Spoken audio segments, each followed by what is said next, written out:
Hello అండి, welcome to my Monpa kitchen.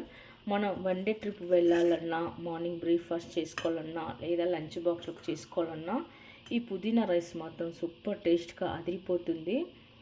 అయితే నేను ఎలా చేశాను అనేది వీడియో మాత్రం ఎక్కడ స్కిప్ చేయకుండా చివరి వరకు అయితే చూసేయండి.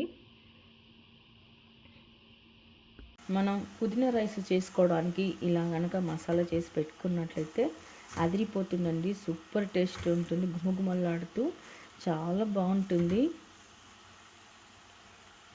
పుదీనా రైస్ చేసుకోవడానికి నేను ఇక్కడ ముందుగా అయితే రైస్ అయితే ఉడికించి పెట్టుకున్నాను. కుక్కర్లో అయితే అన్నం చేసి పెట్టుకున్నాను.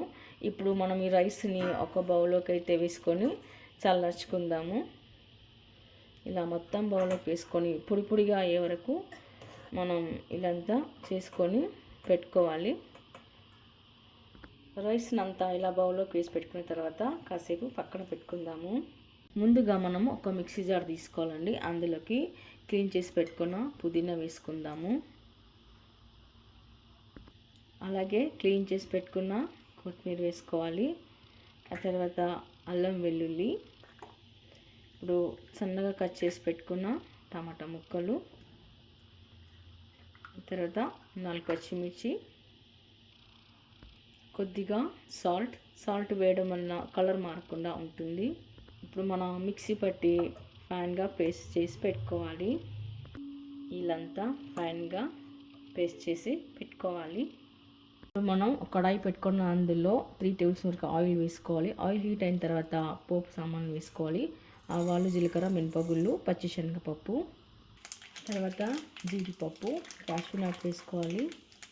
జీడిపప్పు మంచి కలర్ వచ్చే వరకు కలుపుకొని పెట్టుకోవాలి. ఇప్పుడు జీడిపప్పు కలర్ మారిన తర్వాత మనం కట్ చేసి పెట్టుకున్న ఆనియన్ ముక్కలు వేసుకోవాలి.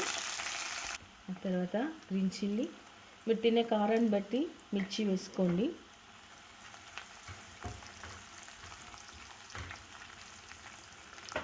ఆ తర్వాత కరివేపాకు, ఇప్పుడు కొద్దిగా పసుపు, సాల్ట్ ఇవన్నీ వేసాక ఒకసారి కలుపుకొని పెట్టుకుందాము. ఇప్పుడు బఠానీ, కట్ చేసి పెట్టుకున్న క్యారెట్ ముక్కలు ఇవన్నీ వేసి ఒకసారి కలుపుకొని పెట్టుకుందాము. ఆ తర్వాత ఇప్పుడు మనం మిక్సీ పట్టి పెట్టుకున్న పేస్ట్ మొత్తం వేసుకోవాలి.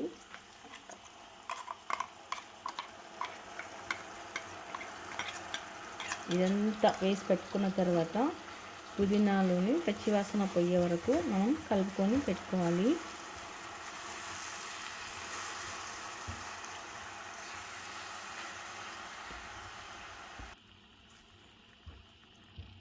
తర్వాత ఇప్పుడు కట్ చేసి పెట్టుకున్న క్యాప్సికమ్ ముక్కలు కూడా వేసుకోవాలి.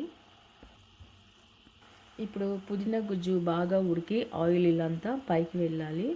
అప్పుడు పైకి తేలిన తర్వాత మనం కుక్ చేసి పెట్టుకున్న రైస్ని వేసుకొని కలుపుకుంటే సరిపోతుంది. ఇలా గుజ్జు అంతా ఉడికిపోయిన తర్వాత ఆయిల్ పైకి వెళ్ళించండి. ఇలా వెళ్ళిన తర్వాత మనం కట్ చేసి పెట్టుకున్న పుదీనాకులు వేసుకోవాలి. వేసుకొని పెట్టుకున్న తర్వాత ఒకసారి కలుపుకొని పెట్టుకుందాము.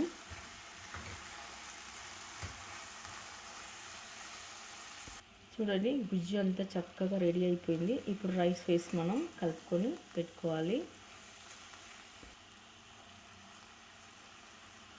అన్నం అంతా బాగా చల్లారిపోయి ఇలా పొడి పొడిగా అయిపోయింది. ఇలా అన్నాన్నంతా వేసి కలుపుకొని పెట్టుకుందాము. ఓకే అండి, చూసారుగా పుదీనా రైస్ చాలా సింపుల్గా, ఈజీగా, త్వరగా కూడా అయిపోతుంది. మనం మార్నింగ్ బ్రేక్ఫాస్ట్లో కానీ, లంచ్ బాక్స్లో కానీ, లేదా ఎక్కడైనా ట్రిప్ వెళ్ళినప్పుడు కానీ ఇలా మనం రైస్ చేసుకొని వెళ్ళినట్లయితే చాలా టేస్ట్గా బాగుంటుంది. మరి మీరు కూడా ట్రై చేయండి. మీకు ఎలా కుదిరిందో కామెంట్స్లో పెట్టండి. లైక్ చేయండి, షేర్ చేయండి. తప్పకుండా మన ఛానల్ని సబ్స్క్రైబ్ చేయండి. Thank you for watching.